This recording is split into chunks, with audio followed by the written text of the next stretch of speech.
right, shalom, shalom. Welcome to the Shabbat class. We're going to go ahead and finish up Genesis.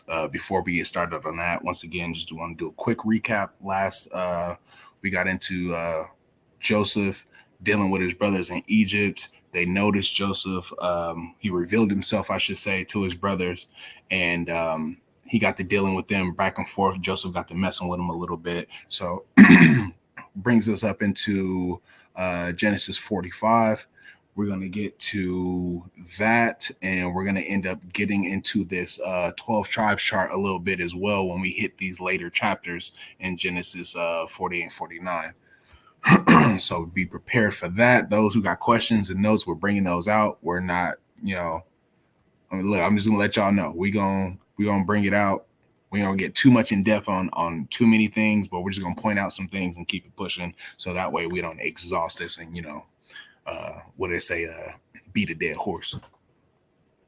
All right, with that being said, we're going to go ahead and get started with our Genesis 45. Let me share my screen really quick.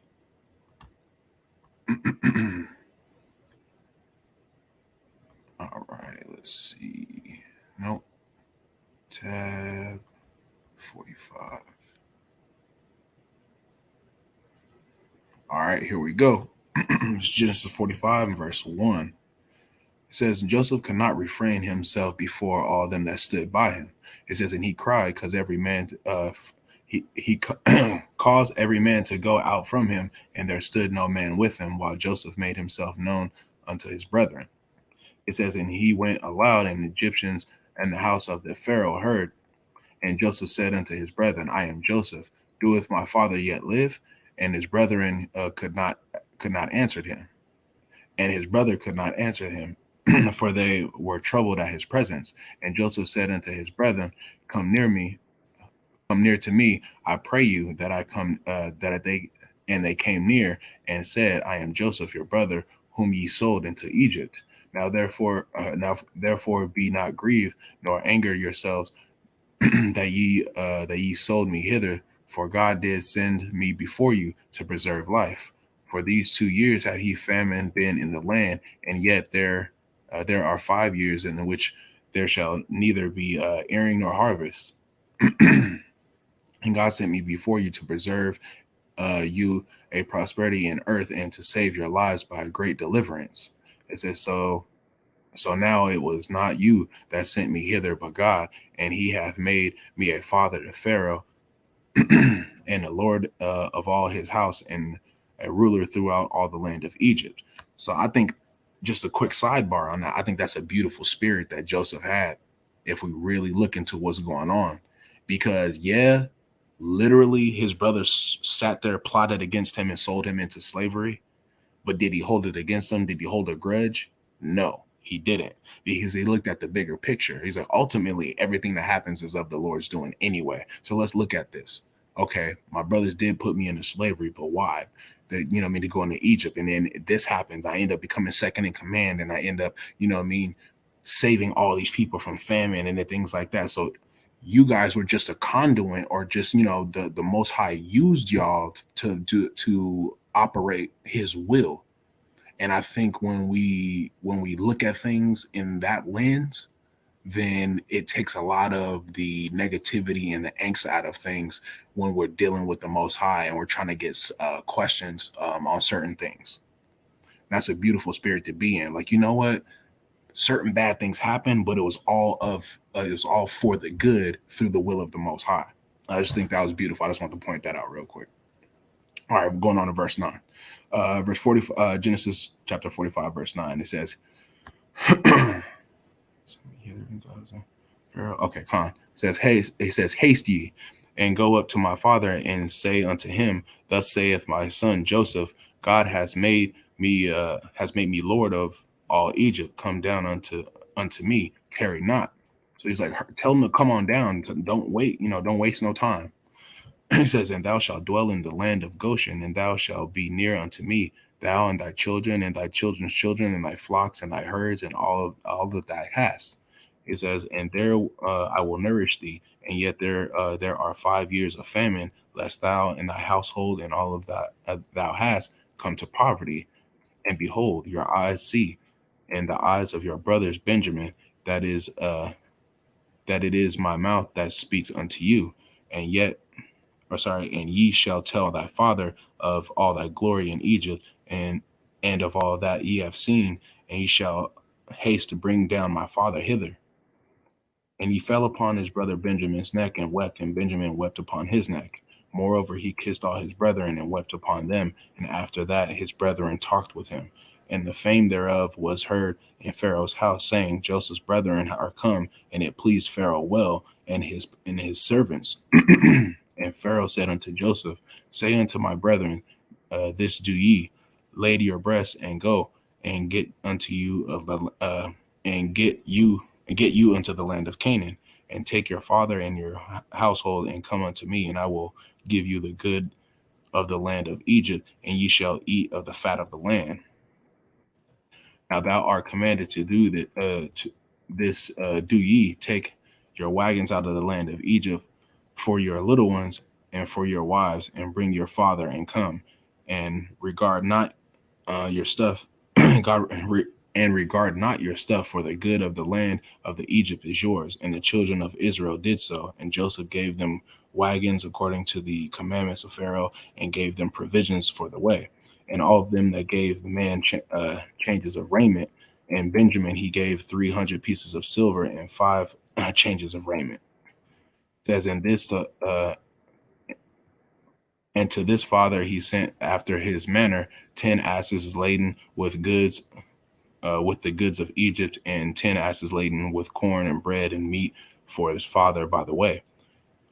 So he sent his brethren away, and they departed, and he said unto them, See that ye fall not out by the way. And ye went out of Egypt, and came into the land of Canaan unto Jacob their father, and told them, saying, Joseph is yet alive, and he is a governor of over all the land of Egypt. And Jacob's heart fainted, and he believed them not. And then and they told him all the words of Joseph, which he had said unto them. And when he had saw the wagons which Joseph had sent to carry him, the spirit of Jacob their father revived. And Israel said, It is enough. Joseph my son is yet alive. I will go and see him before I die. Hold on, slack it. So Joseph reveals himself to his brothers, let them know what's going on, invites the fam to Goshen, the best part of Egypt. Is going to give them to the Israelites. We're going to see how that works out for him and get into that a little bit. Genesis chapter 46, verse 1, it says, And Israel took his journey with all that he had, and came into Beersheba, and offered sacrifices unto God of his father Isaac, unto the God of his father Isaac. And God spake unto Israel in the visions of the night, and said unto him, Jacob. And I said, Here I am. And he said, Here I am, Slakia. And he said, I am God, the God of your father. Fear not, go down into Egypt, for I will make of thee a great nation. And I will go down with thee into Egypt, and I will also surely bring thee up again. And Joseph shall put his hand upon thine eyes. And Jacob rose from Beersheba, and the sons of Israel carried Jacob their father, and their little ones, and their wives, and the wagons which Pharaoh had sent them to carry him. And they took their cattle and their goods, and they which they had gotten in the land of Canaan, and came into Egypt with Jacob and all his seed with him, his sons and their sons, and sons with them, and his daughters and his sons' daughters, and all his seed brought he with him into Egypt. And these are the names of the children of Israel which came into Egypt: Jacob and his sons, Reuben, Jacob's firstborn, and the sons of Reuben, Hanak and Palu, and Hezron and Kamri. It says, and the sons of Simeon are Jamil, Jamin, Ohad, and Jachin, Zohar, Zahul, and the son of the Canaanitish woman. What does that mean? Does anybody know what that means? In verse 10, chapter 46, verse 10. What does that mean? A Canaanitish woman. Someone living after the customs of a Canaanite. Very close. Very close. Somebody that lives in the land of There Canaan. you go. There you go. So just like we would be known as Americans, are we technically Americans? No, we're Israelites living in the land of America. So, but our nationality is American. Just like Paul in times, his nationality is what in the Bible? Roman. But does not Paul say that he is a Hebrew of his Hebrews? He is an Israelite from the tribe of Benjamin. So when we see this ish on here, that's they're in that land. So the reason why we say that, because you can go the same breakdown. If you go to Ruth, it says Ruth is a Moabite-ish woman. And if you go through if you go through the proper precepts and the proper, the proper precepts on Ruth, you find out that she only lived in the land of Moab, that she wasn't an actual Moabite. We have a breakdown on that. I'm not going to argue with nobody. We'll drop the link if you need more information on that. But moving on. So the Canaanite Tish, you're going to see Moabite Tish. I believe there's another one too. There's Ammonite Tish. There's a few times when every time you look into that ish, it's going to be someone who is living in that land, not necessarily a descendant of said person, be it Moab, Canaan, Ammon, whatever the case may be. All right, so moving forward. It says, in the sons of Levi were Gershon, Kohath, and Merari. It says, in the sons of Judah were Eri, Onan, Salah, Pharez, Azerah, Onan, and died in the land of Canaan. And the sons of Pharez were Haraz and Hamul. It says, in the sons of Issachar were Tola, Phuzaz, Job, and Shimron. It says, in sons of Zebulun were Shared, Elon, and Jehiel. It says, and these are the sons of Leah, which were bare unto Jacob in Padaranim. Where my boy at? Where Hurkan at? He be killing that word for me. I do not know how to say that word. He be getting that word for me every time. It says, in his It's daughter. like pod. It's a padaram. I know how to say it when I like break it down, but I can't just read it and say it for some reason. Straight through. Yeah. Yeah. All right. It says, but with his daughter Dinah, all the souls of his sons and daughters were 30 and 3. It says, and the sons of Gad were Zephon and Haggai and Shunai and Ezron, Eri, and Adon, Arodi, and Areli. I hope that's how you say it. It says, and the sons of Asher were Jimna and Ashua and Isu, Beria, Sarah, and their sister, and the sons of Beria were Hera and Machel. It says, and these are the sons of Zilpah, which Laban gave to Leah his daughter, and then she bare unto. Okay, quick sidebar, because as I'm reading this, it brings up something. Now, there's a doctrine that's going around that says that Zilpah, Bilhah, Rachel, and Leah were all sisters. But when you go into the precepts, I do not see that. And which made me think of that is, let's look at this verse again. It says, there are the sons of Zilpah. It says, whom Laban gave to Leah his daughter. Why didn't he just say his daughters? Why does it mention one as being his daughter and the other one as, you see what I'm saying? That's just wanted to point that out really quick. But other than that, it says, and these are buried to Jacob, even 16 souls. So it likens one to being his daughter and the other as just being more or less a possession. But that's neither here nor there. We'll keep moving. It says, and the sons of Rachel, Jacob's wife, Joseph and Benjamin, and unto Joseph in the land of Egypt were born Manasseh and Ephraim, which Aseneth and the daughter of, I do not know how to say that, priest of bare unto him. And the sons of Benjamin were Belal, Bechur, and Ashbel, Gera, and Naaman, Ehi, Rosh, Mopim, and Arad. It says, these are the sons of Rachel, which were born to Jacob, and all the sons were 14.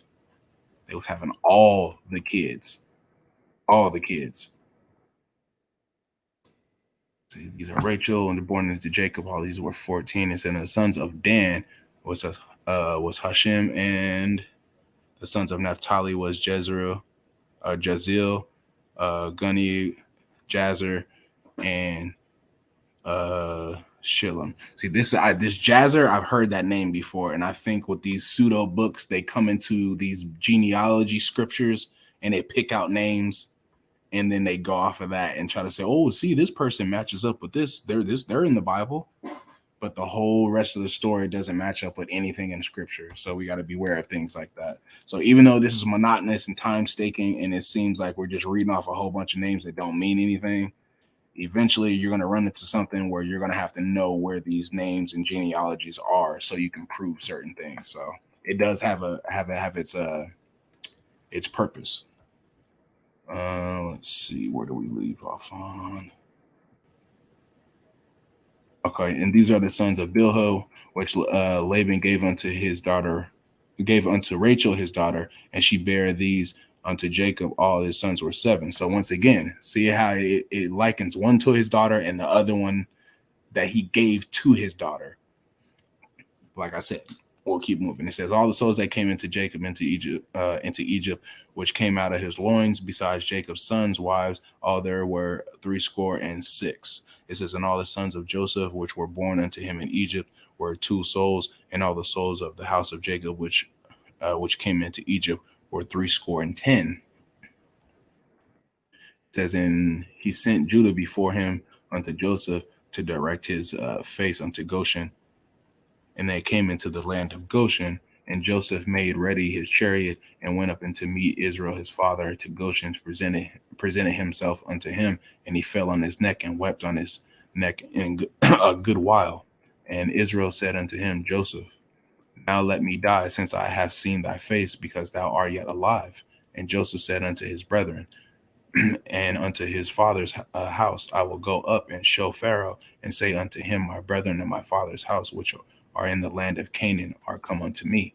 And the men are shepherds, and their fair trade have been to feed cattle, and they have brought their flocks and their herds and all that they have. And it shall come to pass when Pharaoh shall call you and shall say, what is your occupation? That ye shall say, the servants' trade hath been about the cattle from our youth even until now, both we and also our fathers, that ye may dwell in the land of Goshen, for every shepherd is an abomination unto the Egyptians.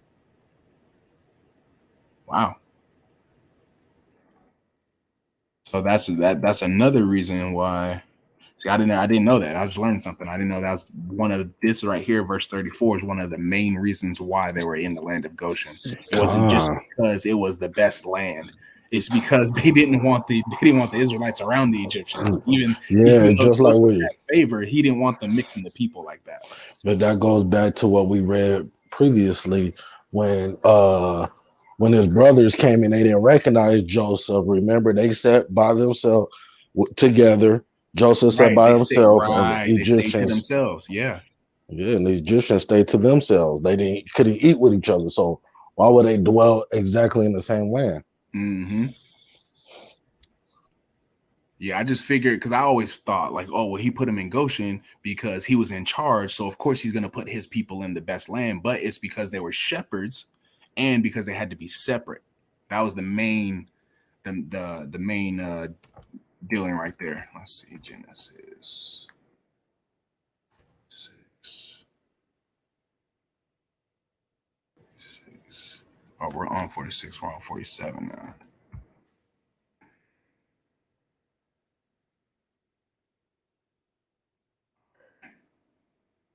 Somebody want to read for me for like the next 2 chapters, and then I'll pick up the last one.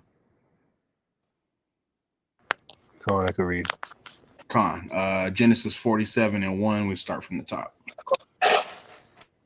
Well, let me just get away from the baby because she's loud.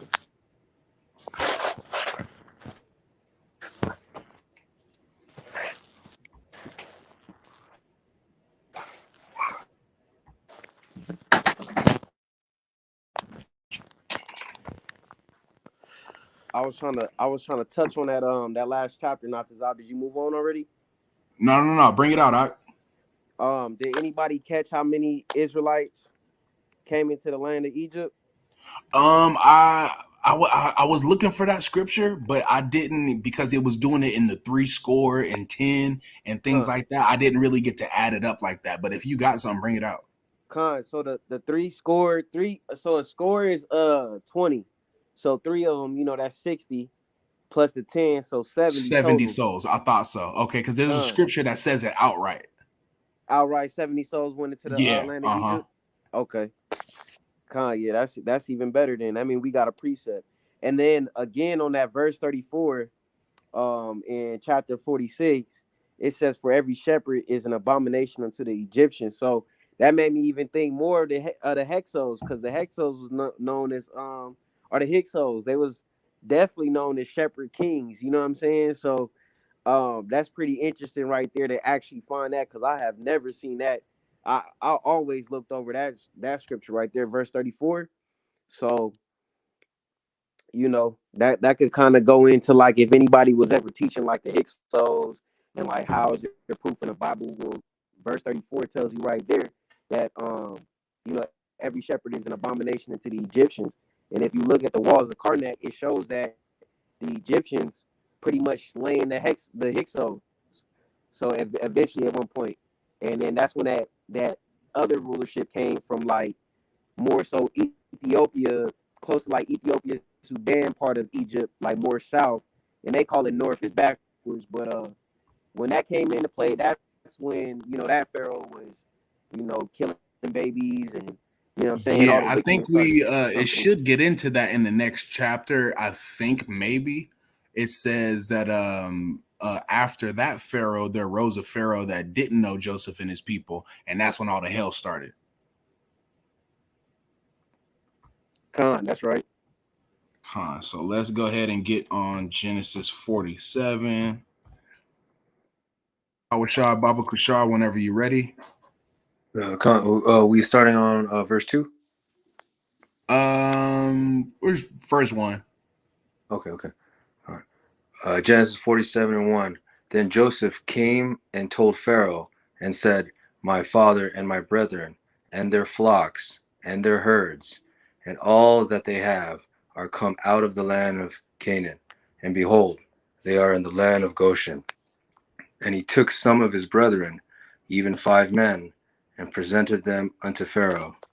And Pharaoh said unto his brethren, "What is your occupation?" And they said unto Pharaoh, "Thy servants are shepherds, both we and also our fathers."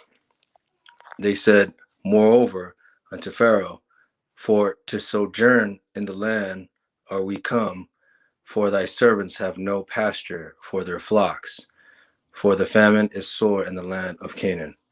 Now therefore, pray thee, let thy servants dwell in the land of Goshen." And Pharaoh spake unto Joseph, saying, "Thy fathers and thy brethren are come unto thee. The land of Egypt is before thee, and the best of the land make thy father and brethren dwell.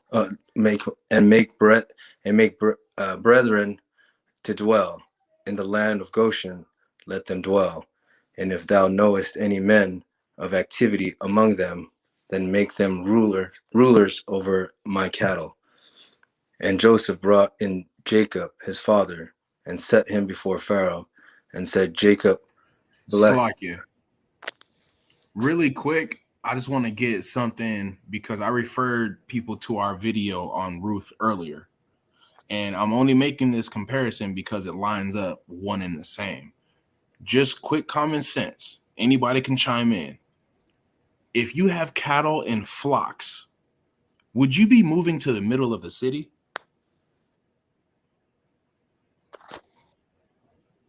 No. Because they need somewhere to graze and to live, right? God. So so would you, even in the land of Egypt, they moved the Israelites to the countryside? Because what does it say? It says pastures, right? Didn't it? We just read it says pastures in verse 4. It says, "For thy servants have no pasture for thy flocks." So a pasture can only be in an open plain area, not in a city where there's buildings and that. You see what I'm saying? Gone. And so the only reason why I bring that up is because when you go into the roof thing, there's Reuben and Gad and half of Manasseh on their side. They were living on the countryside because they were the tribes who had flocks and cattle.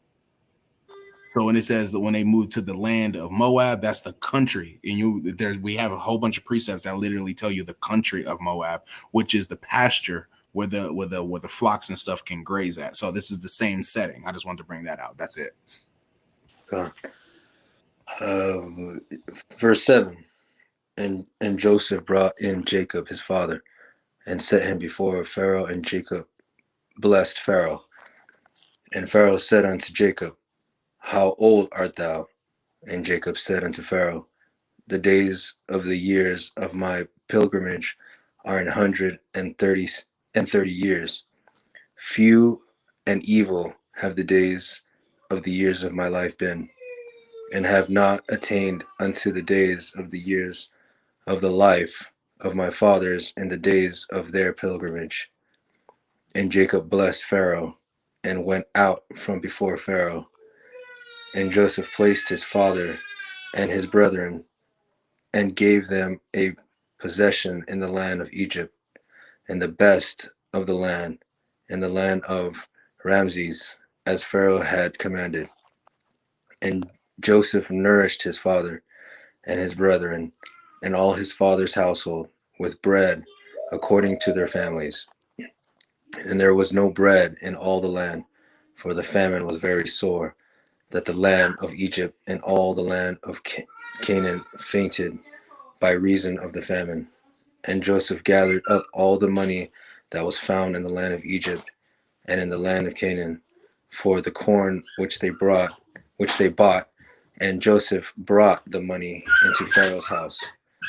And when money failed in the land of Egypt and in the land of Canaan, all the Egyptians came unto Joseph and said, Give us bread, for why should we die in the presence? For the money faileth. And Joseph said, Give your cattle, and I will give you your cattle, if money fail. And they brought their cattle unto Joseph, and Joseph gave them bread in exchange for horses, and for the flock, and for the cattle of the herds, and for the asses. And he fed them with bread for all their cattle for that year.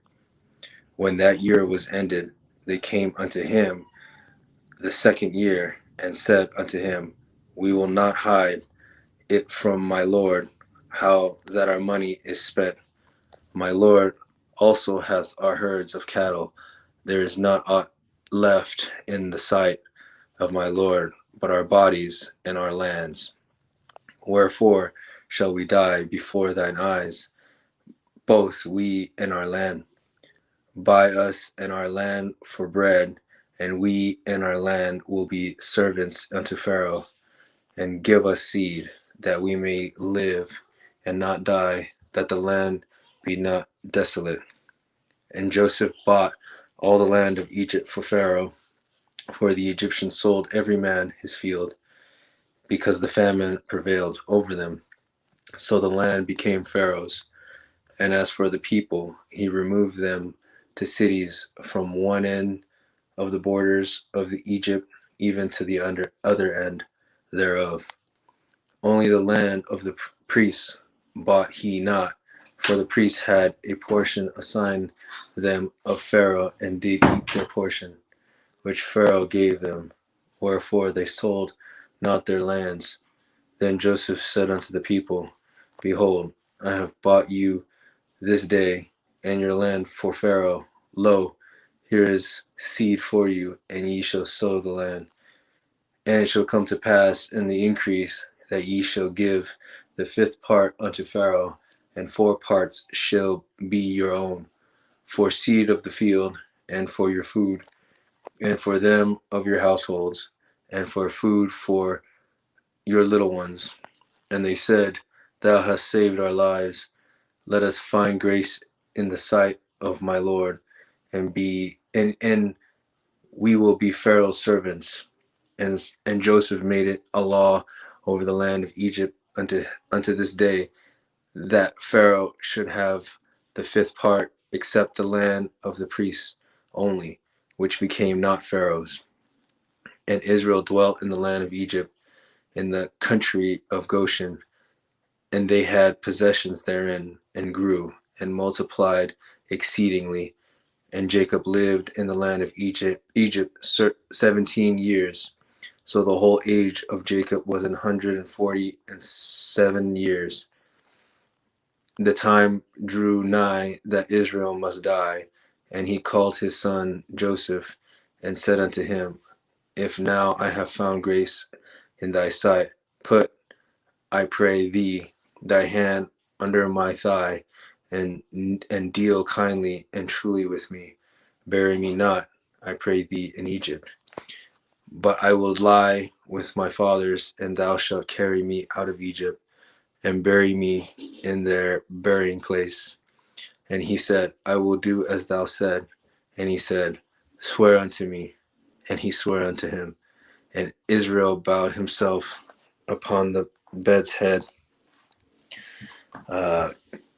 Chapter 48, verse 1. And it came to pass after these things that one told Joseph, Behold, thy father is sick.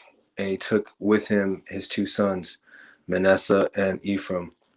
And one told Jacob, and said, Behold, thy son Joseph cometh unto thee. And Israel strengthened himself, and sat upon the bed. And Jacob said unto Joseph, God Almighty appeared unto me at Luz in the land of Canaan, and blessed me, and said unto me, Behold, I will make thee fruitful and multiply thee, and I will make of thee a multitude of people, and will give this land to thy seed after thee for an everlasting possession. And now, Slakia. Can anybody give me a precept on that?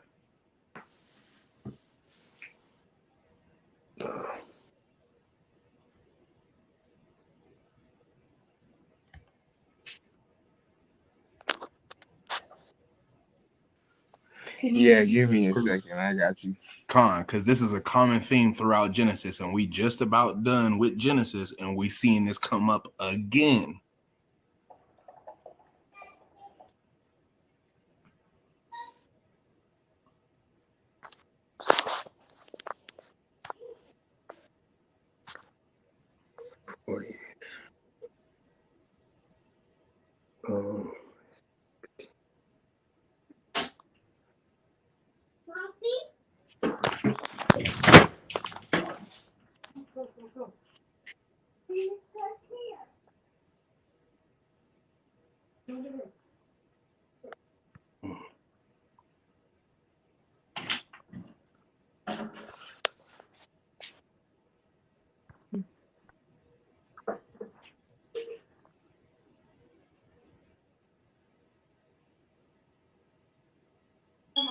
Salakia, I'm trying to find it, but I got it.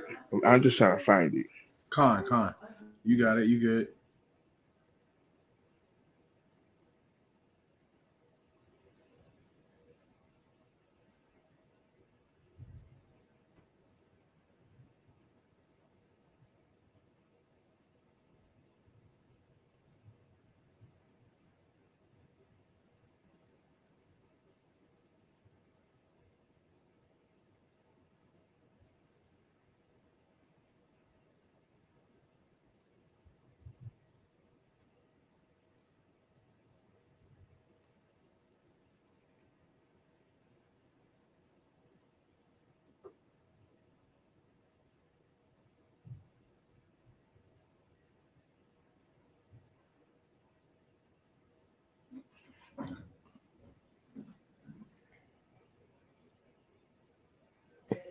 Yeah, Salakia, Nazizab. I cannot find it.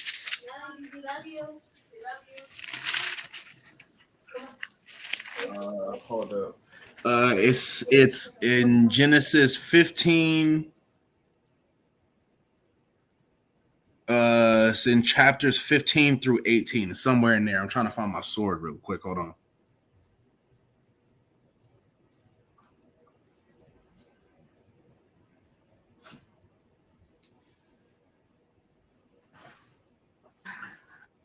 I think that is it Genesis 17 and 6 What that say?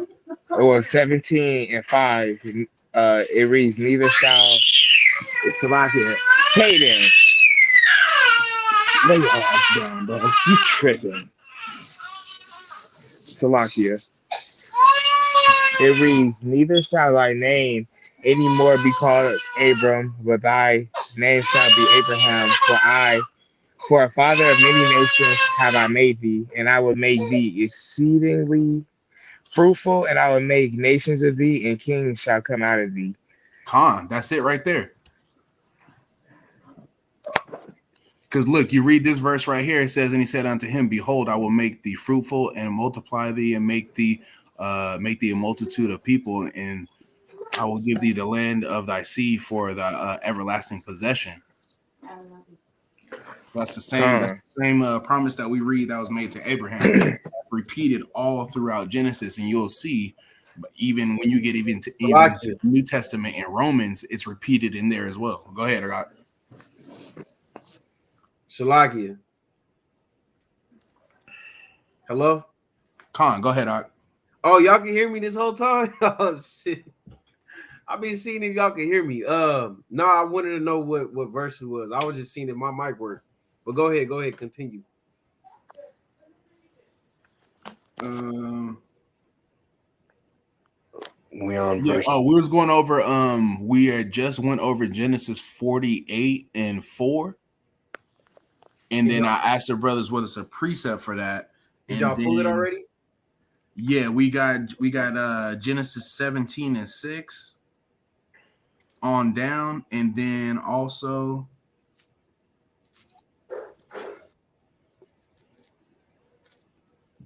Oh, so does anybody know where Jacob is or Israel's talking about being buried? And who? And with who? it was that plot of land that he had bought earlier. I Then forget the name of it. Abraham bought it, right? Yeah. Okay. We got to go back a couple classes, but we went over it. It's a plot of land that they thought the land was no good, and that's why they sold it to Abraham. And it turned out to be a really actually decent part of the land, and that's where the forefathers started being buried. I just don't remember the name of it. Con.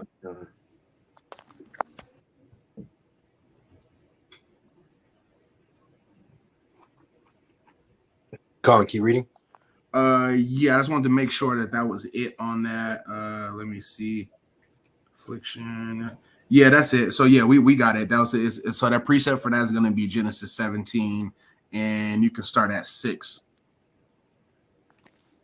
Colin. But yeah, that's it. Colin, Genesis 48 and 5.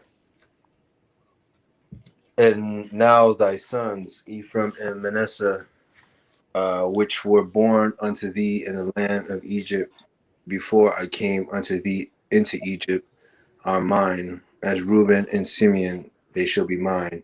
And thy issue, which thou begettest after them, shall be thine, and shall be called after the name of their brethren in their inheritance. And as for me, which I came from Padan, Rachel died by me in the land of Canaan, in the way, when yet there was but a little way to come unto Ephrath. And I buried her there in the way of Ephrath, the same in Bethlehem. And Israel beheld Joseph's sons, and said, Who are these? And Joseph said unto his father, They are my sons, whom God hath given me in this place. And he said, Bring them, I pray thee, unto me, and I will bless them. Now the eyes of Israel were dim for age, so that he could not see. And he brought them near unto him, and he kissed them, and embraced them. And Israel said unto Joseph, I had not thought to see thy face, and lo, God hath showed me also thy seed. And Joseph brought them out from between his knees, and he bowed himself with his face to the earth. And Joseph took them both Ephraim in his right hand towards Israel's left hand, and Manasseh in his left hand toward Israel's right hand, and brought them near unto him. And Israel stretched out his right hand and laid it upon Ephraim's head, who was the younger, and his left hand upon Manasseh's head, guiding his hand wittingly, for Manasseh was the firstborn. And he blessed Joseph and said, God, before whom my fathers Abraham and Isaac did walk, the God which fed me all my life long unto this day, the angel which redeemed me from all evil, bless the lads, and let my name be named on them, and the name of my fathers Abraham and Isaac, and let them grow into a multitude in the midst of the earth. And when Joseph saw that his fathers laid his right hand upon the head of Ephraim, it displeased him, and he held up his father's hand to remove it from Ephraim's head unto Manasseh's head. And Joseph said unto his father, Not so, my father, for this is my firstborn. Put thy right hand upon his head. And his father refused and said, I know it, my son, I know it. He also shall become a people, and he also shall be great, and truly his younger brother shall be greater than he, and his seed shall become a multitude of nations. And he blessed them that day, saying, In thee shall Israel bless, saying, God make thee as Ephraim and as Manasseh. And he set Ephraim before Manasseh. And Israel said unto Joseph, Behold, I die, but God shall be with you, and bring you again unto the land of your fathers. Moreover, I have given to thee one portion above thy brethren, which I took out of the hand of the Amorite with my sword and with my bow. Con, the water. We're gonna move on to Genesis 49. Quick, Slocky, quick question. Get out. So was that just basically Israel passing the blessings onto his sons when he Right, died, basically? just like Esau and Jacob when Mm-hmm. he blessed them when Con. it was Isaac's time to die. Okay.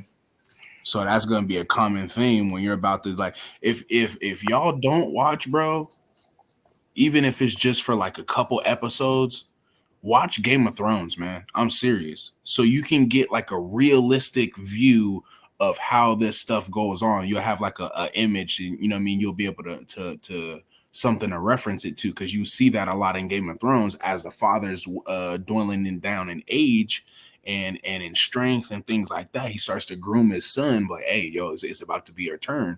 And when he's on his deathbed, that's when he gives his son his blessing. And then usually, depending on what happened, that's when the son goes out and avenges the father, you know what I mean? Something like that. But like I said, it just gives you a clear, you know what I mean, depiction on how the families work and things like that, the seed of the father and things like that. All that, to me, it's like they read the Bible and put it in the show. Mm-hmm. You know what I'm Yeah, saying? because Like they be if you tweaking when pick they don't have a how son. things are set up and stuff like that. But yeah. I got a question on verse 19, Bring it up. where it says, and his seed shall become a multitude of nations. Is this talking about his seed, like being part of the nation of Israel and growing it, or is it actually saying a multitude of nations, how Abraham had a multitude of nations coming from his seed line? I think it's in the sense of Abraham. Okay. Just like Abraham was going to be fruitful and a lot of nations was going to come out of him, same thing is happening here. So this is talking about Manasseh right here, right? Huh. Okay, come on. Want me to keep reading to on 49? Yeah, if you want to, unless somebody else want to pick it up, because 49 is the I think that's the one right there, ain't it? Come on. I can keep going. Fine. All right, we're gonna get into that. This is the one that a lot of people get their chart from. Okay. Yep, this is instruments of cruelty or his inhabitation. Yeah, a lot of these things, as you can see, it says here, it says Israel's prophecy concerning his sons, and as we read at the beginning of it was 45, it gets into like the last days. So it's talking about the last days, the prophecies that are going to befall the children of Israel, of the 12 tribes. And these are identifying markers, so to speak. I really want to get into this. If anybody got any questions, bring those out. This is kind of like the meat of this section that I wanted to get to, because a lot of doctrines come from this. So just let's say this right here. This one right here. Naphtali is a hind let loose. He giveth goodly words. Now you got some people that break down this is the Polynesians and the Samoans, and you got people that break down that this is Argentinian to Chilean, and you see what I'm saying as far as the chart is concerned. So let's read through this really quick, and then we'll revisit this, and then kind of pick at it and see what's going on here and see what holds up really quick, and then we'll probably knock out that last chapter and be done from there, unless y'all want to bring out something else. But yeah, we'll go ahead and go from the top, Brother Baba Shaw. Genesis 49, verse 1. And Jacob called unto his sons and said, Gather yourselves together, that I may tell you that which shall befall you in the last days. There it is. Gather yourselves together and hear, ye sons of Jacob, and hearken unto Israel your father. Reuben, thou art my firstborn, my might, and the beginning of my strength, the excellency of dignity, and the excellency of power. Unstable as water, thou shalt not excel, because thou wentest up to thy father's bed, then defileth thou it. He went up to my couch. Simeon and Levi are brethren, instruments of cruelty are in their habitations. O my soul, come not thou into their secret, unto their assembly. Mine honor, be not thou united. For in their anger they slew a man, and in their self-will they dig down a wall. Cursed be their anger, for it was fierce, and their wrath, for it was cruel. I will divide them in Jacob, and scatter them in Israel. Judah, thou art he whom thy brethren shall praise. Thy hand shall be in the neck of thine enemies. Thy father's children shall bow down before thee. Judah is a lion's whelp from the prey. My son, thou art gone up. He stood down. He stooped down, and he couched as a lion, and as an old lion he shall rouse him up. Who shall rouse him up? The scepter shall not depart from Judah, nor a lawgiver from between his feet, until Sheol come, and unto him shall the gathering of the people be, binding his fowl unto the vine, and his ass's colt unto the choice vine. He washed his garments in wine, and his clothes in the blood of grapes. His eyes shall be red with wine, and his teeth white with milk. Zebulun shall dwell at the haven of the sea, and he shall be for an haven of ships, and his border shall be unto Zidon. Issachar is a strong ass, couching down between two burdens, and he saw that rest was good, and the land that it was pleasant, and bowed his shoulder to bear, and became a servant unto tribute. Dan shall judge his people as one of the tribes of Israel. Dan shall be a serpent by the way, an adder in the path, that biteth the horse's heel, the horse heels, so that his rider shall fall backward. I have waited for thy salvation, O Lord. Gad, a troop shall overcome him, but he shall overcome at the last. Out of Asher his bread shall be fat, and he shall yield royal dainties. Naphtali is a hind let loose. He giveth goodly words. Joseph is a fruitful bow, even a fruitful bow by a well, whose branches run over the wall. The archers have sorely grieved him, and shot at him, and hated him. But his bow abode in strength, and the arms of his hands were made strong by the hands of the mighty God of Jacob. For thence is the shepherd, the stone of Israel, even by the God of thy father, who shall help thee, and by the Almighty, who shall bless thee with blessings of the haven above, of the heaven above, blessings of the deep that lieth under, blessings of the the breasts and of the womb. The blessings of thy father have prevailed above the blessings of my progenitors unto the utmost bound of the everlasting hills. They shall be of the head of Joseph, and all, and on the crown of the head of him that was separate from his brethren. Benjamin shall uh, raven, and as a wolf. In the morning he shall devour the prey, and at night he shall divide the spoil. All these are the 12 tribes of Israel, and this is it that their father spake unto them and blessed them.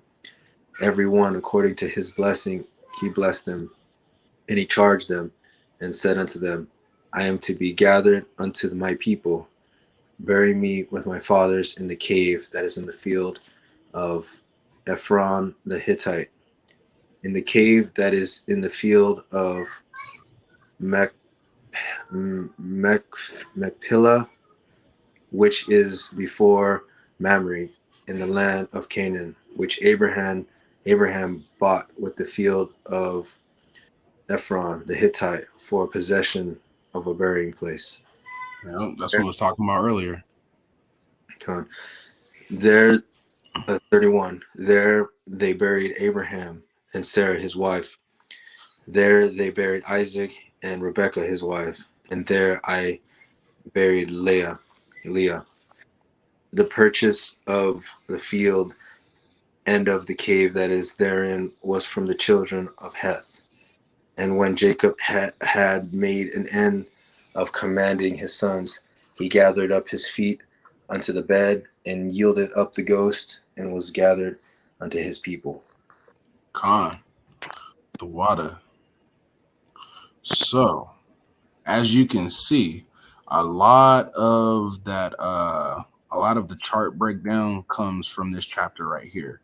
Now, of course, there's other verses in Ezekiel and things like that brothers will go to, but this is the main one that a lot of people use to describe who the children of Israel really are. And this is this one among other scriptures and verses that they use to substantiate the chart. Now, I am no way saying that the people that they're saying on the chart are not Israelites. I believe wholeheartedly that the Blacks, Hispanics, Native Americans, even the Polynesians of the islands, Samoans of the islands are the Israelites. There's just too much, evidence to back that up. But as far as for us to say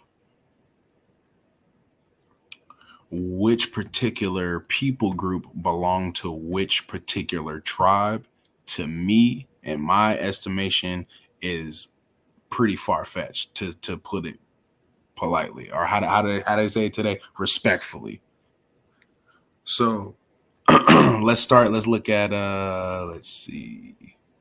Okay, let's look at verse 3. It says, Reuben, thou art my firstborn, my might and thy beginning of my strength, thy excellence of the dignity, and the excellency of power. It says, unstable as water, thou shalt not excel, because thou hast thou hast went up to thy father's bed, and followest thou it, and he went up to thy couch. So how does that pertain to the so-called Seminole Indians?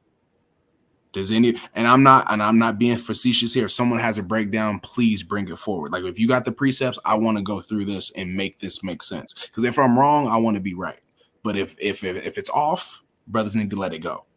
It's off because brothers don't even he didn't bring no precepts, no nothing. He said it's off. Brothers don't even bring that verse out. They go and talk about how Reuben was a big brother, and that's not in those last days. You know, it's not in that chapter. You know what I'm saying? So, you know, I'm gonna just go ahead and say it because we don't know who Reuben is. And I didn't heard people break down and say Reuben was the Aboriginals of Australia because they uncertain like water, and you know what I'm saying. But we don't know who Reuben is. Yeah, I see. Man. See, it's not enough. That's not enough for me. It's not enough. I got people in my family that are unstable like water. Does that make them Reuben? Right. You see what I'm saying? Like just in one family, you can go down this chapter. In one family, you can find 12 different people in one family that have all these characteristics.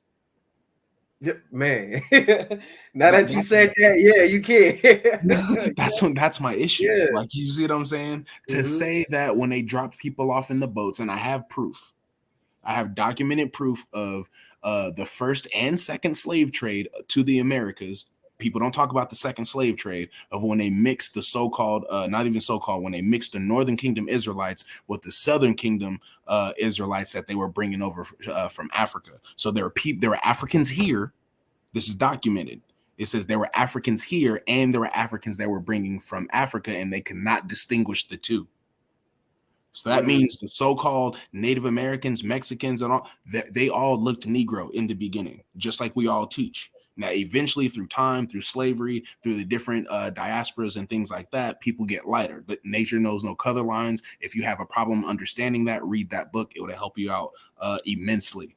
Anyone who's dark gets with someone's light, that seed is going to be lighter. It's going to be somewhere in the middle of the two. Now, if they keep having kids, you're going to have different spectrums throughout. You see what I'm saying? Because you have two brown people making brown babies. So you're going to have all different spectrums of brown throughout, you know what I mean? Depending on how many kids they have. Right. So not only that, you're going to have different colors and different personality traits or characteristics just between. All right, look, I'm going to give y'all a tidbit of information just about me and my background. My grandfather was what people will call now a Rolling Stone. Meaning he didn't have multiple women. He had 2 women, but he had 2 families as well. So he had, believe he had 10 kids in one house and 11 or 12 kids in another house. And because we owned land, we were like probably like a mile and a half, a couple miles apart at the houses. So you mean to tell me with damn near close to 20 kids, no one's meeting these criteria? We all gonna have the same characteristics, the same. We all gonna look alike. And then we're going to get into grandkids, nieces, and nephews. And you see what I'm saying? So just in my family alone, I find all of this. I find all of this just in my family alone. You see what I'm saying? And so let's just keep going. We're going to not get too much in that. Let's keep going. Let's Simeon and Levi. It says Simeon and Levi are brethren. It says instruments of cruelty are in their habitations. Yeah. So Simeon is who? The Dominicans? That's what they say, yeah. And then Levi is the Haitians, right? Right. So they go to what island is that? Is Haiti? That's what, Hispaniola, right? Or Hispania? Right. So what they did is they was like, no, you Levitical priest, you go to this side of the island. And then y'all who come from Simeon, you go to this side of the island. Right? Right. And then there's other things they say, well, what about the voodoo, right? What about the voodoo? That proves that Levi is priest because but what about Issachar and or who we think Issachar is, the Mexicans and and all the people in South America, they do the Day of the Dead. And then they have their own version of voodoo. So the Haitians are not the only ones doing voodoo. Oh, Ephraim too. They got what is it? Santa Maria? Santa Maria. They got mhm. Yeah, bro. It's a couple. There's many different cultures that have their own, you know what I mean, version of different things like that. So to say that that's one person or one people group to go off of something that's very, to me, that's very surface. I mean, like Yeah. when you try to put it all together, I guess it sounds good, but it's like none of this is actually hitting out of the park for me. But then, Yeah. they'll skip past verse 6, where it says, "My soul cometh not until thy secret and thy assembly in mine honor," and that we skip over that because no one can break that down and make that apply. Then we go straight to verse 7. It says, "Oh, cursed be thy anger," and it will say, see how mad they get, and woot woot woot, and they'll break that down, which is fine. Now, this right here is about Judah. That to me, because when you keep reading, this goes into Christ. To me, when we go down to verse 12, his eyes shall be red, and his teeth with white as milk. His eyes shall be red with wisdom, and his teeth shall be white with milk, meaning pure word, the pure words of the Most High. So now we can take that as Judah, or that's Judah. To me, the one person that fits that would come out of the line of Judah, which is absolutely proven, which would be Christ. So, but we know Christ is a tribe of Judah. But to try to make that to fit to your average Negro living in Southern Alabama, I don't get how that applies. And because it's more. You can make this apply to Christ all day. Mhm. We got precepts. You see what I'm saying? But to make it apply to the average Negro living in South Alabama, you know what I'm saying? West Memphis, you see what I'm saying? East LA, like how do you make that apply? I don't get it. Not to mention that during the slave trade, most of the slaves from Africa went directly over to Brazil to begin with, or just South America, period. And then when you said they were switching back and forth, you don't know who's who at that point. They were bringing the quote unquote or so-called North American Indians from Boston, Rhode Island, Vermont, Connecticut, all up in there, Maine, all those, bringing them from way up there and dropping them off in South America. Yeah, so you really don't know who's who. Gag and could it was be taking who you would call Judah from the Mississippi, Carolinas, Florida, and dropping their ass off in the Caribbeans, and then they was taking another trip, like you said, to probably from there to what's it called, to Europe. So it was because there was multiple slave trades. It wasn't just the one that the few that we talk about. There's multiple slave trades. We got to get into these scholars and stuff like that are accredited. Don't be afraid to get information from Esau. As long as it checks out and it's credible, you know what I mean? Look into it. Everybody want to say chew the meat and spit out the bones. Well, we got to look into, you know what I mean, this throughout, you know what I mean? Mm-hmm. Like kind of just be aware, like biased authors, you know what I'm saying? Like for example, like a fake Jew, author trying to write about the slave trade. I kind of disregard that because he's gonna make whatever fit his people and not, the true Israelites. You know what I'm saying? That's just right. bad. I'm not saying and I've seen that happen. Salakia, I've seen that happen because if you look hard enough, you'll find it that a certain amount of so-called fake Jews did get put on boats when they went to the state of Israel in 1948. That was them fake trying to fulfill prophecy. They got put on a little ship, and they it said Israel, and they was waving flags, and they got off, and they made a big press of it and things like that, right? But the only problem is when you read Torah, it says when they got off their ship, they had to be sold. Right.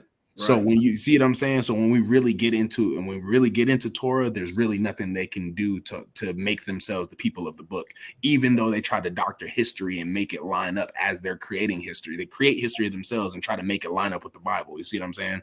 Mm-hmm.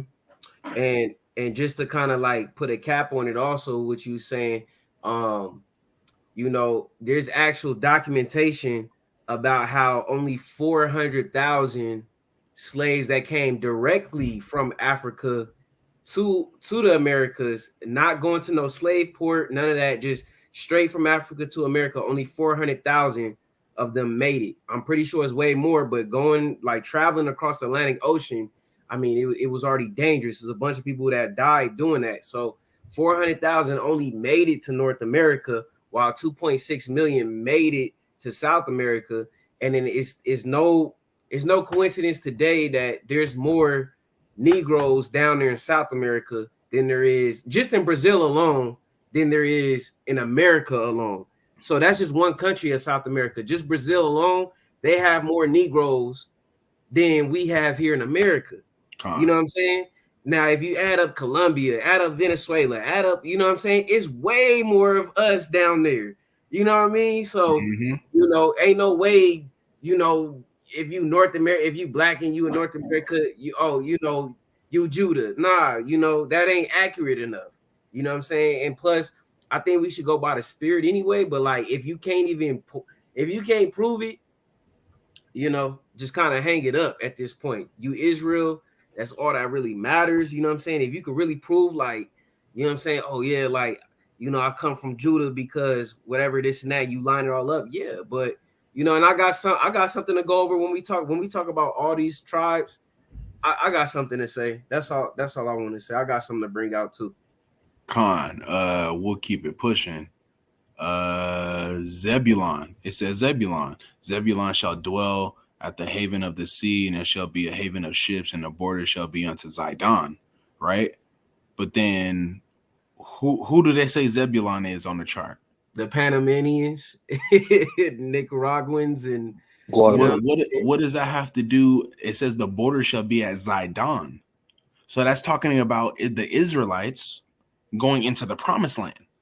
Right. That's what it's talking about, because when you go back to the map and you figure out all the lands where the different tribes had their lands in the promised land, when Joshua led us into the promised land, then you find out where Zebulon is, and that's where Zidon used to be.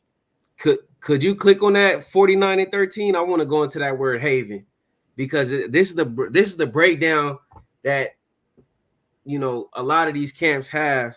And I'm not shooting at anybody, but I'm just saying, this is when you break down this word haven, let's see what it means, right? Okay. Seashore or coast. Okay. So they say that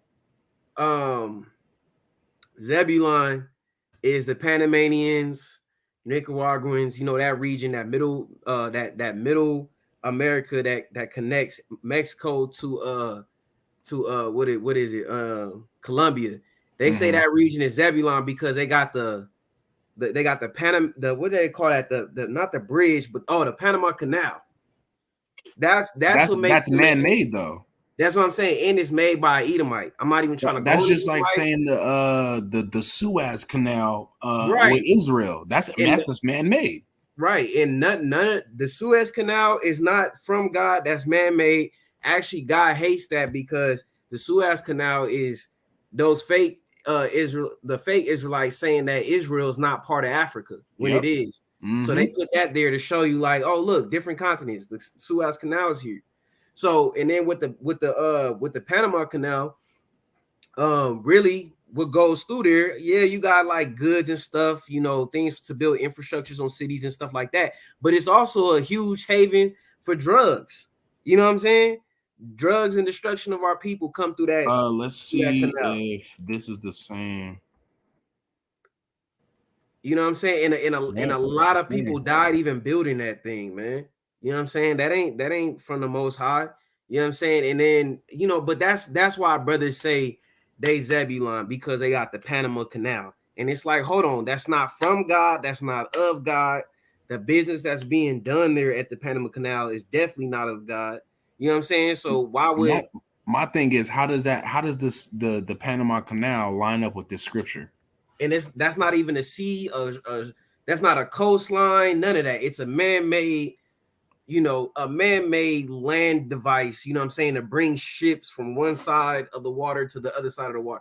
That's it. You know what I'm saying? That ain't nothing of the Most High. It's basically what I'm trying to get at. I don't see how brothers could see, like, oh yeah, they got the Panama Canal, so they Zebulon. You know what I mean? Like, it don't line up. And I'm glad we breaking this down, because now, you know, we could all see that just don't line up. It don't make sense. Con. Moving on with Issachar. Now, this one, I can kind of see this one. It makes sense, but that doesn't mean that it's right. Because we got to remember, it was just talking about Zebulon being at the coast of Zidon. So then why, when we get to Issachar, we jump over here to North America and go straight to Mexico and North America and Southern America and be like, oh, see, Mexico's in the middle. They're crouched down between two burdens. America's a burden and South America is a burden. Yeah, that's how do we just make that fit? That doesn't. How do we jump? You see what I'm saying? Like, how do we jump from Zebulon being on the coast of Zidon, which I can show you is where Israel now is? That's where Palestine used to be. That bottom coast, where Palestine is right now, that's Zebulon's area. So how do we geographically jump from that area to the Americas where Mexico is? Now, I am not saying the Mexicans are not Israelites. My wife is Mexican. She has dark-skinned people that are just as dark as me in her lineage. So there's proof just by that, in family pictures alone. So I'm not saying that. But what I am saying is we got to be 100% when we teach this stuff, man. Yeah. You can't. Oh, you're from Mexico? Oh, that makes you an Issacharite. Does it? How come they can't be from Zebulon? How come they can't be from Manasseh? No, that's a fact. That's wild to say that. I think with the Issachar one, now that one you can go into a scholar. I know the deep breakdown when they go and they saw the seraphim and all that other stuff. I get that. But like I said, just because it makes sense, does that make it right? Because we were once in Christianity and that made sense, right? Right. I would say this though, like on a scholarly note, the scholarly ones, that are in Israel. I think the breakdown in a deep perspective shows you that they're Israelites. It doesn't show you that they're necessarily like there could have been some of them that knew they were Issachar, you know what I'm saying? Because we do have the cities and things that are named Issachar and things like that. I was going to say that. Yeah, like scholarly to prove that all of them are, as far as that whole nation is, like that proves that there were like a small group that knew they were Issachar and probably dubbed that town or that area, you know what I mean? But that doesn't mean that whole continent is Israel. Issachar. Yeah. That's just like to say when you go, that's just like voting. You can't, like, just because the map says that your state is a blue state, does that mean everybody in your state voted Democrat? No. That's not what that means. In Salaki, to kind of back up what you're saying too, like how you were saying, like, there was a small remnant of people, like, a small area where there was, people who knew they was Issachar. A lot of scholars that are in the truth, they're gonna go to the origins of the American Indians, that book by Lee E. Huddleston, because in there he does go how he met a couple of tribes down there and they were saying that their forefather is Issachar. You know what I'm saying? So like you are gonna have brothers go that route, but if brothers don't look at, let's look at the geographical facts about Mexico. For one, it's huge. Two, not all Mexicans is living in Mexico. And none of you got Chinese that's been moving there, Japanese that's been moving there. You know what I'm saying? Since the time of Christopher Columbus, they've been there. Right. You know what I'm saying? So it's like there's a language spoken in Mexico that ain't even spoken, that ain't even Spanish. You know what I'm saying? So it's just like you got things like that. And then like, what the Aztecs was speaking, they were speaking something similar to Hebrew, but there was other languages being spoken around the time of the Aztecs that was similar to Asiatic, not Asiatic, but just Asian, Eastern Asian languages. You know what I'm saying? A lot of people don't like to go into that, but that's the truth. You could check the population of, like, for example, Mexico. You check the population of Japanese and Chinese people there. Do the same for Peru. Peru got a real heavy Japanese population. You know what I'm saying? So it's like you can't say, oh, you from there, oh, then you Issachar, or you this, or nah. Hey, and perfect example of that is let's take it to something that people can identify with a little more. Kamala Harris. Oh yeah, Kamala Harris. Niggas swore up and down that she was black. East Oh, Indian. she's an Israelite. Oh, the first black vice president. Nigga, she's Indian. And if you go back and you look up, like just like we were saying, you look up the Indian population in Jamaica, you find out like, damn, okay, you start doing some research, find out who her father is. Her father was an Indian immigrant who moved to Jamaica a long time ago and ended up getting a visa to go to school in Cali. Mm-hmm. You see what I'm they saying? in Trinidad too. They all exactly. So they it's all just there. like we can't go off a geographical location. So does that mean that Indians are from Jamaica? No. You see what I'm saying? Like, no, it's Jamaica. You know what I mean? We know who's down there, but if you do if you scour the earth or whatever, you're gonna find different cultures and things like that. You know what I mean? Now to say that's my thing is to whether it was a vast majority or a small majority doesn't really you know what I mean make now it doesn't really make or break my point. The point is to say that the whole continent or that whole country, that whole area is these people is wild to me. And you know, they call those Indians down there and in the Caribbeans, they call them coolies. So, you know, you could have one of these Indians with locks, you know what I'm saying, with the locks, you know what I'm saying, and dressing like a nigga, but at the end of the day, it's like, okay, nah, he East Indian. But you probably wouldn't even be able to tell because, you know, he's so wrapped into the culture. He got his hair twisted. You're going to say, nah, he Trinidadian or he, you know what I'm saying, he Jamaican or whatever. And it's not, nah, he not. And it's the same thing for like, you know, Mexicans. Some of those Mexicans is really Chinese. You know what I'm saying? Some of them is really Filipino. That's why you know the ones, they just look a little different than your average than the average homie from East LA. It's just, you know what I mean? It's, you know what it is. Some of them are really Spaniards. You know what I mean? You said what? Some of them be really Spaniards. How should I say something? I got this book with what the brother just said about how there's a bunch of Asians in Mexico. I got this book right here. Let me see if I can put on my camera. It talks about how there's Asians. It says Asian slaves in colonial Mexico, right here.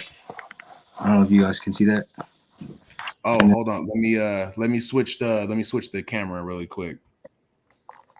I ain't never seen that one. That shit look fire though. Look, check this out right here. So it talks about how this ship right here called the Manila Galleon would take slaves from Mexico and bring them to Manila and bring Filipinos to Mexico and vice versa for 250 years. This route ran. So they would bring in they were just going back and forth. So this whole book goes into how that they were just cross-pollinating the Mexicans over into these Asian countries and vice versa. Right. And see, and that also proves, because when people say, oh, so you saying the Mexicans ain't Israelites? No, that's proof that they are right there. You see what I'm saying? But it's to say that every single person just like you saying every single person that looks black is an Israelite is wild to me. You can't say that. Hey, and then the brother just brought out the same type of strategy that was used that you was bringing out about North American and South American slaves. They were doing that with Mexican and you know, Filipinos. You know what I'm saying? And these are the Portuguese. The Portuguese, it's this book, right? I got a couple of books, but it's this book. I gotta find it. I gotta get it. It's about how the Portuguese introduced the slave, what do you say? I guess you could say international slave trade to the world. They was the first to pretty much do this, to like cross seas and cross continents, bring slaves to one place to another. So they had their own methods. And that method right there, you feel me? That's a Portuguese method on how to slave trade. You know what I'm saying? You switching them back and forth. You know what I'm saying? Everybody got these slave methods from the Portuguese, because it goes back to us being in Europe. When we were in Europe, when the Crusades happened, the Renaissance happened and everything, and you was black and you got caught, you got sent to Portugal. When you got sent to Portugal, you either had to pay 6 talents of gold or you was going to be sent to West Africa. when you was sent to West Africa, you was there colonized. You was basically in slavery. They was setting up those slave ports at that time. Then something happened and it all kicked in where they was just sending slaves straight to Mexico. They was sending some of them back up to Europe, but you know, a lot of those European countries, they abolished slavery, but they was sending them to the Americas, left and right. You know what I'm saying? So it's crazy how that was going on that side of the world of the Pacific, and then you got the Atlantic slave trade as well. And I'm pretty sure the same thing was going on with the black, they call it blackbirding for the Samoans, that slave trade. And you even got some Mexicans that look Samoan. You know what I'm saying? So it's just like you can't even tell at that point. You know what I mean? So it's so mixed up. You know what I mean? So when you say, "Oh yeah, brother, you Mexican, you an Israelite," that ain't even right. You know what I mean? Because the caste system is all off, man. You know what I mean? And what that brother brought out, that book looked like it's extremely like powerful as far as like showing you the difference of like caste systems that was going on, because the only caste system we have here in America that we used to is white, black, Asian. That's it. You know what I'm saying? You either white, black, Asian, or Latino. That's it. Those Hispanic, you know, South America, they caste systems was like way different. I'm talking about they had like, you know, 20 different categories when you read into this stuff. But like, yeah, man, you know what I'm saying? Books like that, that's what's going to help brothers have a better understanding about, like, we don't know who's who as far as the chart go. We know we Israelites, but yeah, you could continue on that. Con. Yeah, that's pretty much it on that. Because when you read the next verse, it says that Esau's rest was good and the land was pleasant, and he bowed his shoulder to bear and became a servant of the tribute. And I know the breakdown on that, like I said, it all makes sense. And I would let you know, spiritually speaking, that, you know what I mean, the who we identify as the Mexicans would be Issachar through the spirit, according to this scripture. But does that mean everybody in that land is? No. Let's move on to Dan, because where's Dan? Now everybody got a different breakdown on that. Oh, Dan got absorbed by the other tribe, so Dan's really not relevant right now. No, Dan is actually these people over here. There's just a really small remnant, so they, you know what I mean, and, or we don't know who Dan is. Everybody has a, you know what I mean. So Dan is that's just one you can throw out there and fuck up somebody's whole chart just by saying the word Dan. Oh, how come you don't have Dan on your chart? But, oh, well, brother, depending on who you ask, it's gonna get real greasy real fast. Shalakia, and you got brothers that, you know, they go into a deep breakdown. Dan is the Danes, the Vikings, you know what I'm saying, the Gothics or whoever, you know what I'm saying. A lot of these European nations that were, you know, that stretch all the way back to the medieval times. And then you know, me personally, I tried to put together a breakdown how Dan is pretty much like the smaller Caribbean islands and the Negro people who are in like Guatemala, Nicaragua, Panama. I was putting together how they're Dan too, because they come from a certain Indian tribe or Aborigine tribe, where they didn't have chiefs, they didn't have kings, they had judges.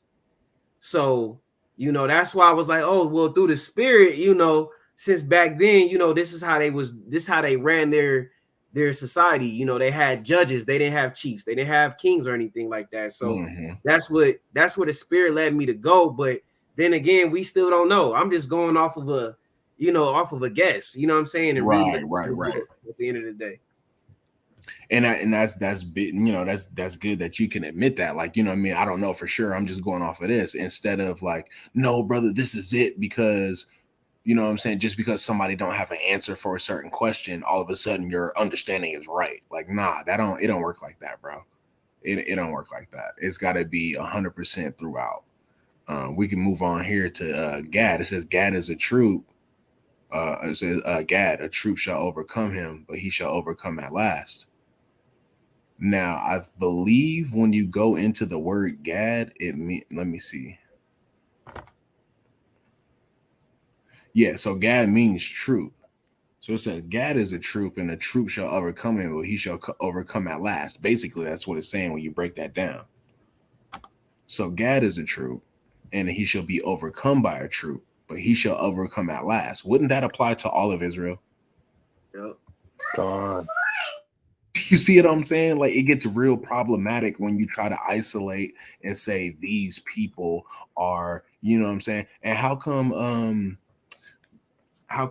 what's it called? Because look, now when we talk about Gad, if you talk about Native Americans, now you talking about language.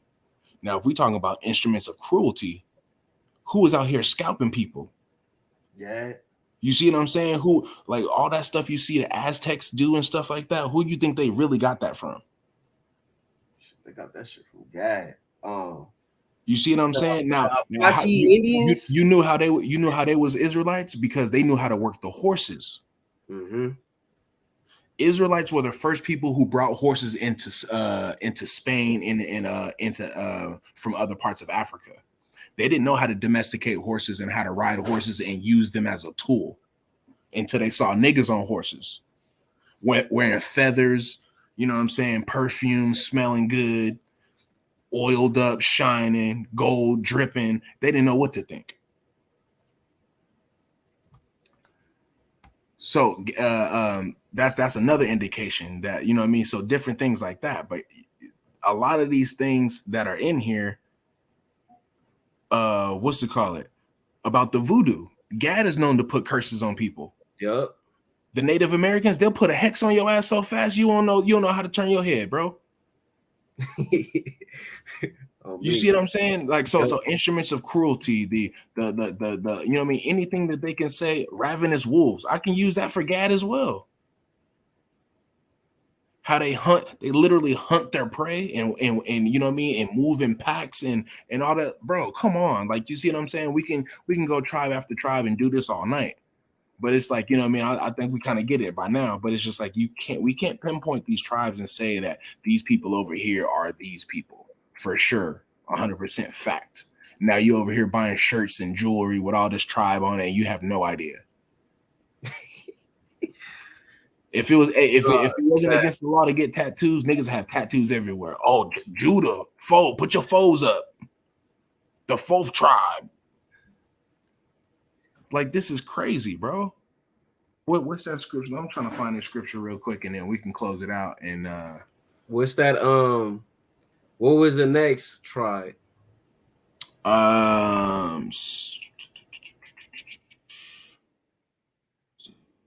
Dan, Gad, Naphtali.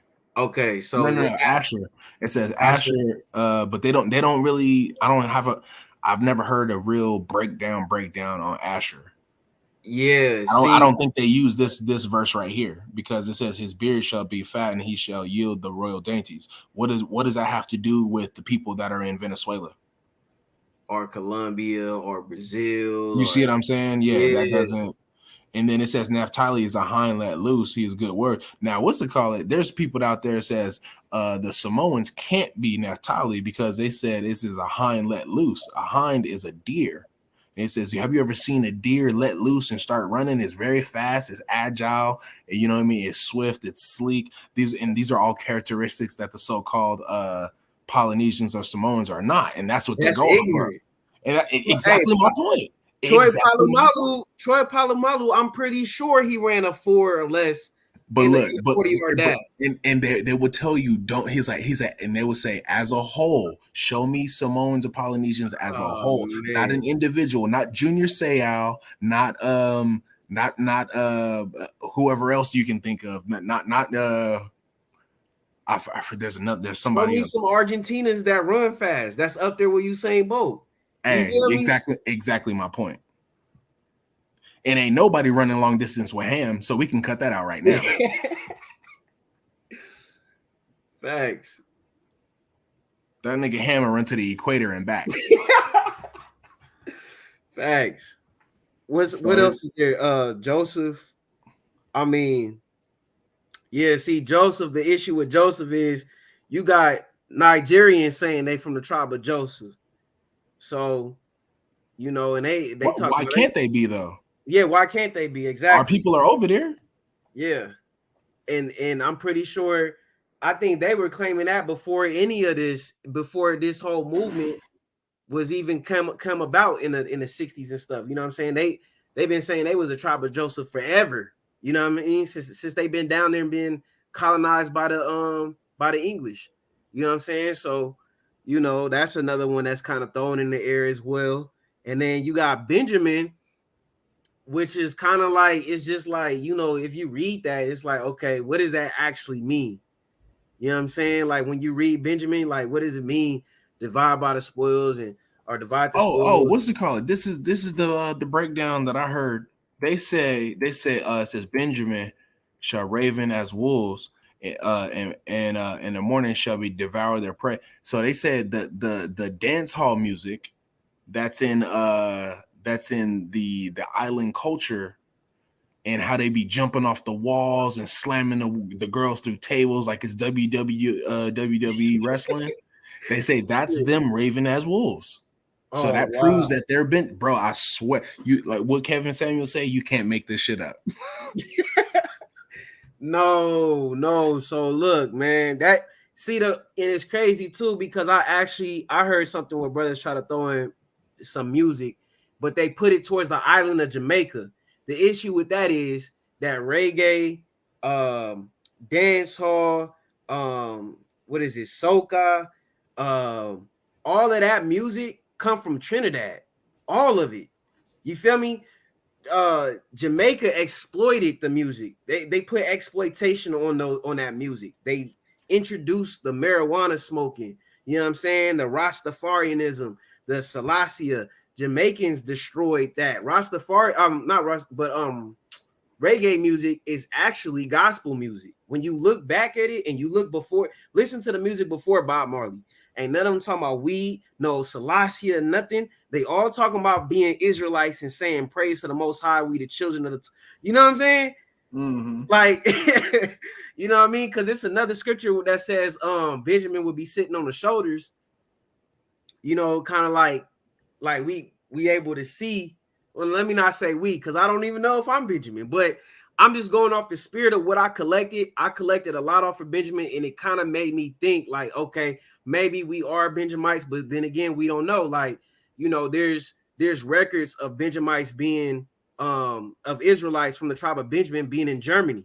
And it's when you look at like how Hitler was moving, Hitler was calling like his top like his SS troops, he was calling them like the wolves or something like that. And the wolf became part of like the Nazis like symbol. You know what I'm saying? And it's because they was trying to go back to that prime period of Germany when black people was there. You know what I'm saying? They was trying to whiten that up, you know, like another Renaissance, if you could think of it that way. But you know that, and then you know the dividing the spoils part. I heard a breakdown saying that, you know, we were pirates. You know what I'm saying? And you know what pirates do? You know, they divide the spoil between, you know, the crew of the ship. So, you know, they try to say that the Israelites that was in Carthage were Benjamites, and then that the Benjamites during the slave trade had to be in the Caribbean because they were the biggest pirates. They were, you know, taking over slave ships and taking over, treasures and things like that. You know, but like, you know, this is brothers going off the spirit and just writing stuff. We truly don't know, because at the end of the day, this did say last days, right? Yeah. So we don't know. We just kind of got to go off the spirit. But like to say that everybody from Jamaica or everybody from the Caribbeans is, you know, from the tribe of Benjamin, that it really can't be. You feel me? It just can't, man. Like, you know, because you got Spanish people over there. You got like I was telling you earlier, you got the Indians over there, like East Indians over there. Mm-hmm. You know what I'm saying? So you truly don't know. Con, I'm gonna go ahead and read this last chapter, and we're gonna get a couple precepts, and we can close it out.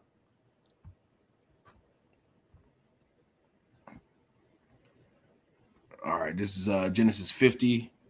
It says in 1, it says, and Joseph fell upon his father's face and wept upon him and kissed him, and Joseph commended his servants and physicians to embalm his father, and the physicians embalmed Israel.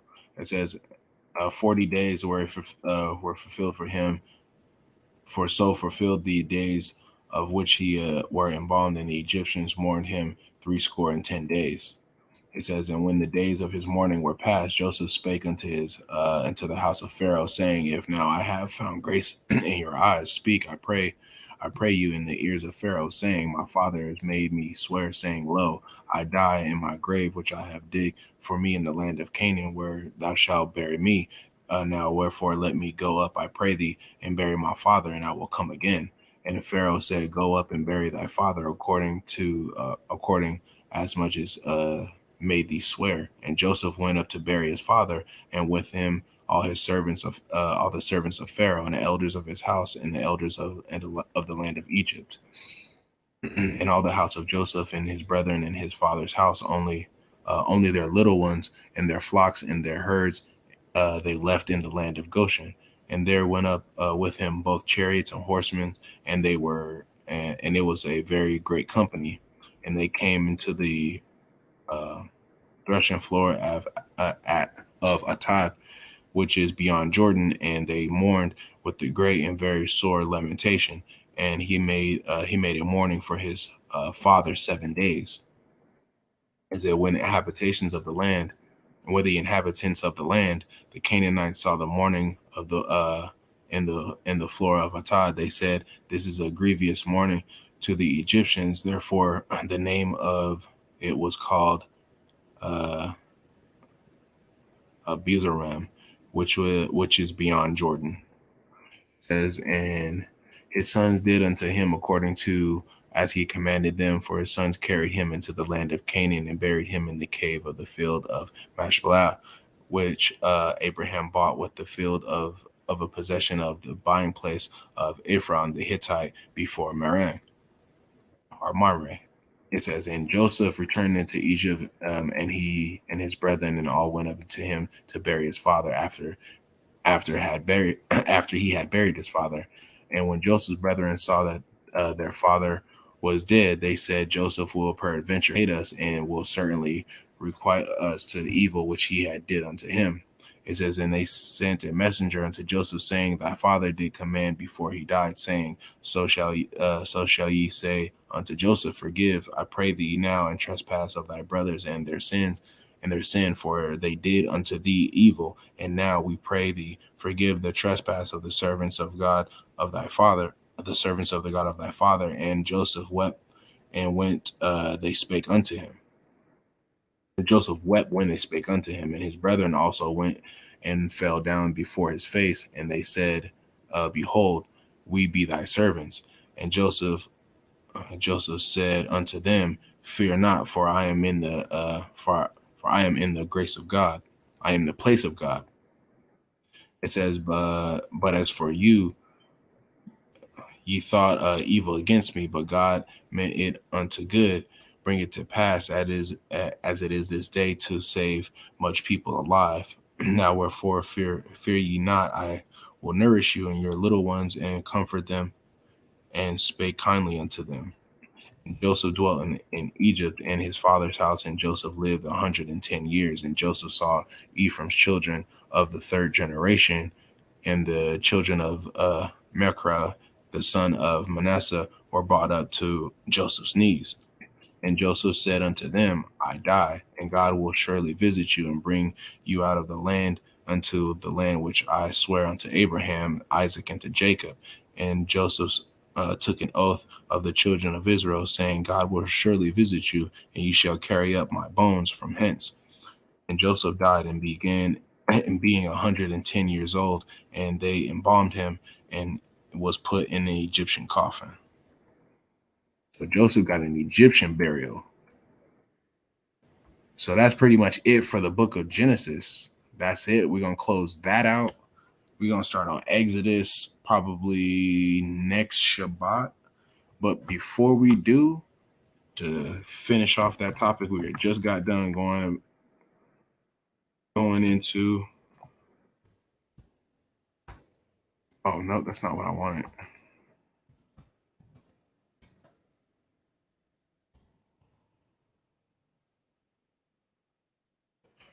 So So we're just getting into the fact that we should just accept the fact that we're Israelites, because no one really knows for sure what tribe, who belongs where, to say for 100% certainty.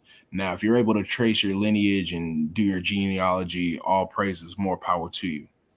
But a lot of us don't have money like that, and there's not too many accurate record books that you can thoroughly trace your lineage all the way back to figure out which tribe you come from, to be 100% honest. So with that being said, we should just be happy to be a part of the body. Be happy that you're an Israelite. Know that you have a place in it. You know, Lord willing, you follow law, statutes, and commandments, keep faith in Christ, that you'll have a place in the kingdom.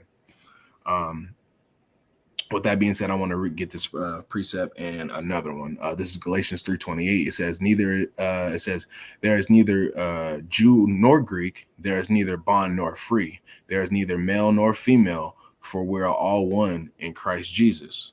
Now that's 100% true. It says, and if we are Christ, then we are Abraham's seed according to the promise. So that promise that we went over earlier, that's still, like I said, you can find that through Romans, Galatians. That promise is going to reign through this whole Bible.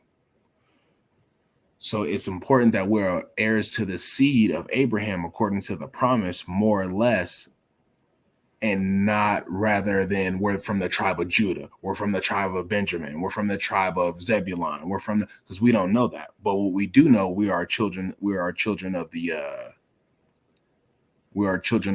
Most High. We are the Israelites. And with that, I want to get one more precept.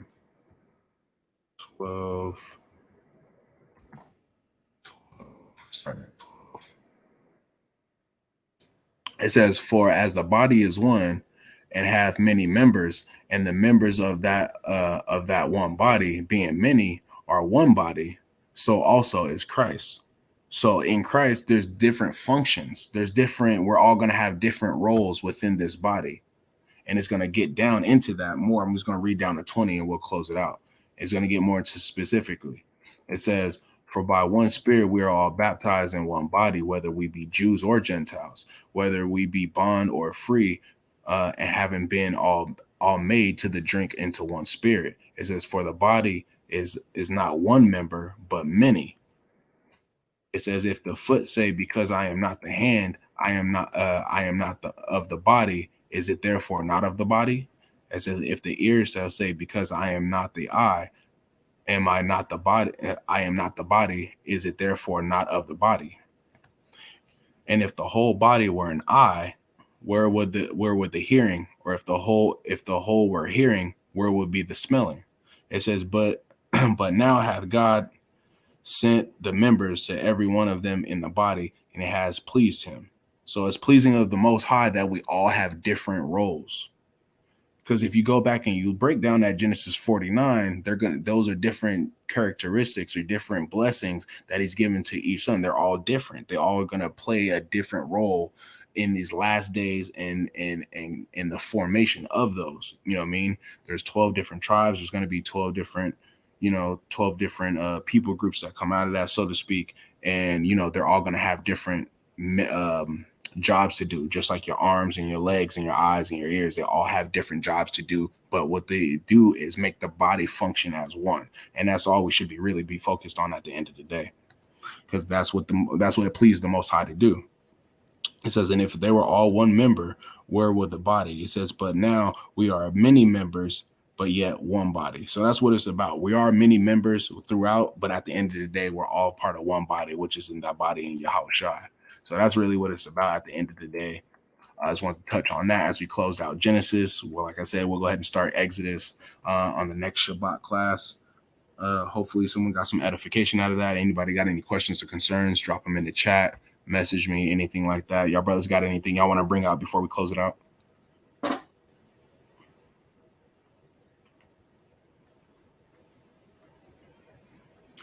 Con. All right, we'll go ahead and close it out then. All praises to the Most High.